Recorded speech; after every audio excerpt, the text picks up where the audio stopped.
Good morning. Welcome to the Meristem Minute. This morning, we have Shane Brockhoff with us from Iowa, and he's going to talk to us about getting the most out of our green fill. So Shane, take it away.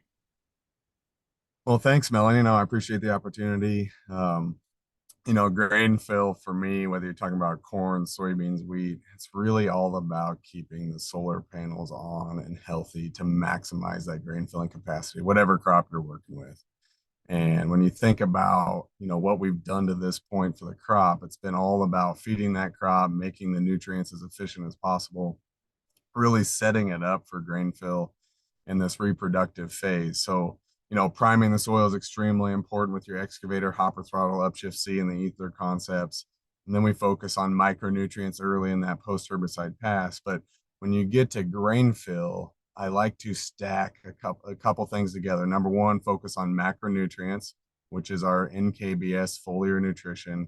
It's proven it works. The smart formulation is fantastic.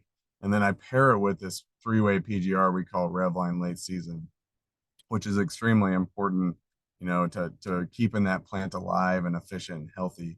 The reason I like to put them together is the REVLINE late season is really the signal to the plant that it should do something. You're trying to manipulate something within the plant physiologically. And then the NKBS is really the roadmap for that PGR, for that plant to get it where it needs to go to finish the process. So when you think about these two products, the reason I focus on NKBS and these macronutrients is there's a lot going on in that plant, right? We're trying to move as much sugar, much photosynthate as possible from the source to the sink, from the leaf to the grain to the pod.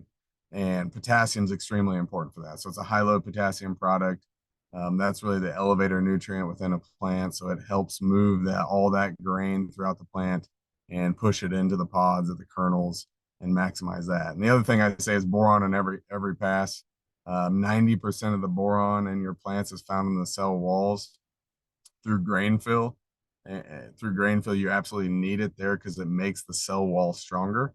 And if you don't have a good boron load through grain fill, you can actually kind of get a leakage effect or slow down that sugar movement throughout the plant. So boron is extremely important as you think through the grain fill process.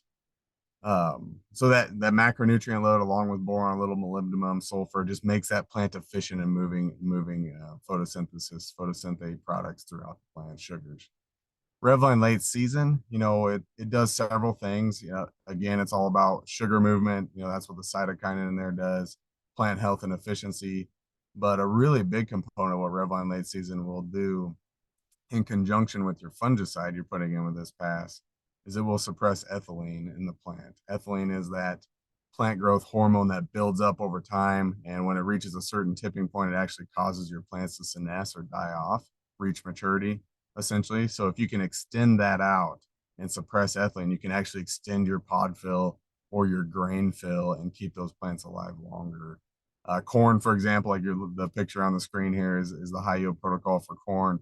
A normal grain fill for corn is 60 days from pollination to black layer. That's kind of the standard, what genetically it's capable of doing it, but you can manipulate that, right? If you can add 6 days of grain fill by using these concepts, that's 10% more grain fill. And if you think like your standard yield would have been 240 bushels without these concepts, if you can increase your grain fill, your pod filling capacity, in corn would be obviously your kernel capacity. 6 days, that's 10% more. 10% of like 240 bushel corn is 24 bushels. It's usually not a direct one-to-one, but you get that extra grain filling capacity and more weight in every individual kernel because you can pack more sugar into there. What you're seeing on the screen here is the high yield protocol. So I actually, if I know I have high yield in corn, I like to push that even further. I do it again at R3 in corn, R5 in soybeans, the REVLINE late season, NKB-S products again, along with fungicide. Typically when I'm making these passes, the first pass at VTR1, I focus on a more expensive, higher value fungicide like your Moravis, Delaro Complete, Veltima type products. And then as I move later in grain fill, I just go with a cheaper strobilurin, which will help with night respiration, mitigate some of the loss of carbohydrates just through the plant trying to keep itself cool. So Shane, you talk a little bit about roadmap here and getting those nutrients to flow within the plant. And So one thing that I've noticed about Meristem products is that there's a crosslink technology. And Mhm. so this thought that not all foliars are created equal. So talk to me a little bit about that. Yeah, it's an extreme for I always say formulation matters with a big exclamation point. We're definitely not the cheapest formulation on the market, but that smart formulation that we employ, having like, for example, the boron and potassium cross-linked, its ability to actually get through the pectins of the cell walls, assimilate into the plant, move throughout the plant through the xylem and phloem is extremely important to actually do something to influence grain or pod fill. And you can definitely buy cheaper options on the market, but if the product or the nutrients are just going to dry as a crystal on the leaf and then get washed off with the next rain, even though it saved you a little money on the front end, it really costs you money on the back end. The whole goal is to grow a big crop. I know the commodity prices are down. We have to bushel our way out of some of these ledgers that we're looking at right now with $4 corn or slightly under in some basis situations. Um, so that's really the goal, is to get these nutrients into the plant so they actually do something. REVLINE late season will actually help with that process, but the smart formulation, the cross-link technology of our nutrients and our formulations are not the cheapest, but by far and away the most effective to do something that you're looking for as a farmer. So Shane, when you're pairing these with fungicide, you're really looking for that fungicide to be the disease control as well as help in that ethylene reduction, so that these other two products truly can do their job and perform and create that roadmap that you spoke about. Absolutely. Yeah. Fungicide is a critical piece of it too. Like you don't, I mean, these two products without fungicide definitely work, but when you put that in there, that's really the kind of the golden ticket to really push this crop to the end. And they all work in concert together to have this effect, to really add to the late, really it's preserving yield potential, right? We know the genetic yield potential is there, these crops. How do we preserve it, protect it, and push it to the finish line to Shane, maximize? what's the longest grain fill period that you've been able to create?